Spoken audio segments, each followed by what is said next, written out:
नमस्कार मित्रांनो, मी सांगली प्रवीण. तर आपल्याला आता बैलगाडी क्षेत्रामध्ये पैरा भेटणं झालाय खोंड शिकवायला. तर आपल्या रोशन शेटनं एक कला कशी चालवली रोशन शेट दाखवा जराचा लागेल. बघा तुम्ही बघू शकताय. आता खोंड शिकवायला पैऱ्याला बैल घ्यायला म्हणजे वायदी ती मागते ती, खोंड शिकवायला म्हणजे पैसे घेते ती.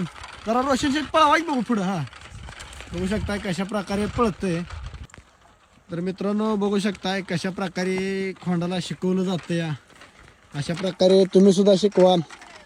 रोशन शेट किती रुपये जुगाड आहे काय हे? काय नाही, घरी सायकलच्या चाकापासून बनवलं. तर बघा रोशन शेटनं घरी सायकलच्या चाकाच्या द्वारे असं आपल्याला खोंडाला शिकवायला हे असं केलंय. खोंड त्याने बघू शकताय कसं आपलं म्हणजे खोंड शिकवायचं म्हणजे असं शिकवायला लागते मित्रांनो. तर बघू शकताय रोशन शेटच्या खोंडाचा करंट कसा आहे, कसं पळतंय खोंड आदत आहे आणखी. बघा कसा आहे दाना का नुसता.